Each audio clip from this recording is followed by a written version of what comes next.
When you hit send on a message, stream a 4K video, or execute $1 billion stock trade, where does that data actually go? Most of us look up. We imagine the cloud. We picture invisible beams bouncing off satellites in the vacuum of space. But that is the greatest illusion of the modern age. Space handles less than 1% of global web traffic. The other 99%? It's down here, lying in the mud, in the freezing, crushing dark of the ocean floor, traveling through a shockingly fragile physical thread no bigger than a garden hose. To understand the scale of the ocean's internet, you first have to look at something microscopic. This is a fiber optic thread. It is roughly the thickness of a human hair, made of glass so pure that if you created a block of it a mile thick, you could see straight through to the other side.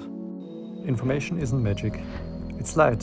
When you send an email across the Atlantic, lasers fire pulses of light down these glass hairs at hundreds of thousands of miles per second. It's like firing a laser beam down a tube of mirrors from New York and having it hit the target in London perfectly. But glass is brittle, so these delicate hairs are wrapped in a digital suit of armor. Copper tubing to carry high voltage, steel wires for tensile strength, and thick polyurethane plastic. The final product is a cable about the size of a garden hose.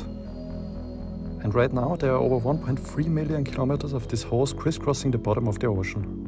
Laying these cables is one of the most arduous engineering challenges in human history. You can't just drop them overboard. They are unspooled from massive specialized ships that crawl across the ocean surface at barely a mile an hour. Below the surface, the ocean floor is a nightmare. There are underwater mountain ranges taller than the Himalayas, and trenches deep enough to swallow Mount Everest. The cables must be carefully draped over this alien landscape. If a cable is suspended over a valley, the sheer weight of it, combined with the ocean currents, will snap it in half. And the ocean fights back. Because the cables carry electrical current to power the signal repeaters, they emit weak electromagnetic fields. Sharks, confusing this for distress signals of fish, have been caught on camera trying to eat the internet. But nature is only half the problem. The real threat is human error. Careless fishing trawlers and drag ship anchors are responsible for the vast majority of cable faults, severing vital lifelines by total accident.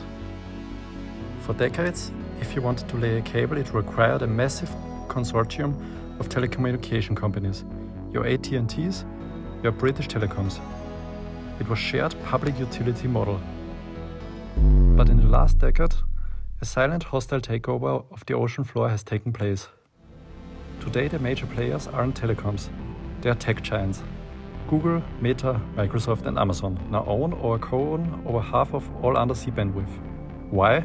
Because when you process as much data as they do, renting bandwidth from telecom companies is a bottleneck. They don't want to drive on the public highway anymore. They want to own the road.